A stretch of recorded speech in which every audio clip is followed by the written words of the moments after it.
네, 간밤에 나온 글로벌 이슈들 함께 짚어드리도록 하겠습니다. 얼마 전에 이더리움을 더 머지라고 하면서 업그레이드가 성공적으로 끝났었죠.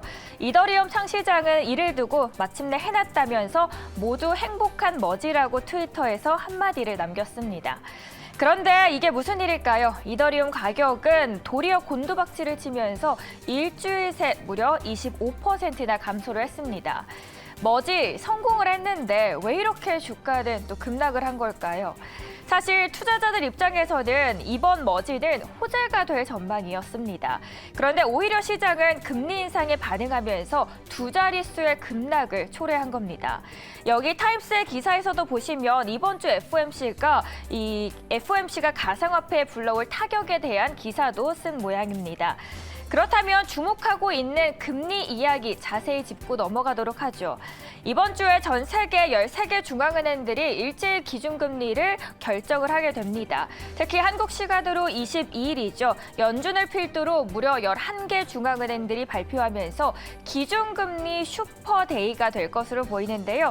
먼저 영국 중앙은행은 기준금리를 50bp 인상할 것으로 내다보고 있습니다. 이번에 스위스 그리고 노르웨이에도 자이언트 스텝을 밟을 것이라는 기사가 나오고 있고요.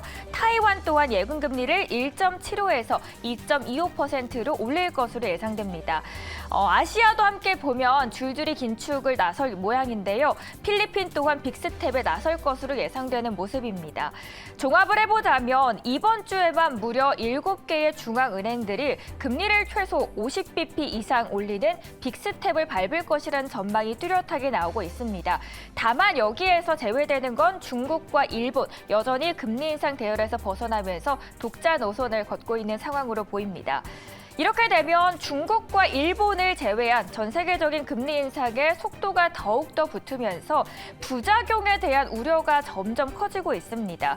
유럽 중앙은행 ECB는 내년에도 금리를 높여야 할 수 있는데 이는 소비자들에게 고통이 뒤따를 수 있다라는 말까지 덧붙이고 있습니다.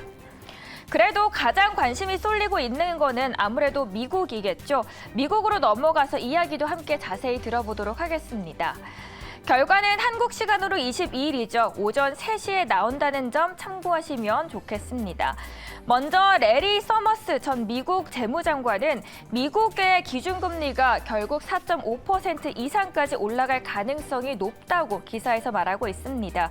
만약 5%를 넘더라면 나는 놀라지 않을 것이다 라고 전하고 있는데요. 이처럼 대부분 빅스텝 이상의 보폭을 보일 것으로 예상하면서 부작용 우려는 점점 더 커지는 모양새입니다. 일본의 투자은행이죠. 노무라는 사실상 주요 IB 중 내년 기준금리를 가장 높은 수준으로 제시했던 IB 은행 중 하나였습니다. 그런데 이번에 서머너스 전 장관은 이를 뛰어넘는 가능성까지 배제하지 않은 것으로 보이네요. 그런데 이런 상황을 두고 월가 채권왕으로 불리는 이 제프리 거들락은 연준이 경제를 쓰레기장으로 몰아넣을 것이라면서 비판의 목소리를 강하게 불어넣고 있습니다. 거들락은 억만장자 투자자 중 한 명으로 월가에서 유명한데요. 영향력 또한 있고 최근에는 신채권왕으로 불리면서 주목을 받고 있는 인물 중 하나입니다. 이런 그가 시장과 정반대되는 주장을 하고 나섰습니다. 연준이 이번에는 75bp가 아닌 25bp로 올려야 한다고 주장하는데요. 아무래도 디플레이션을 우려한 것 같습니다.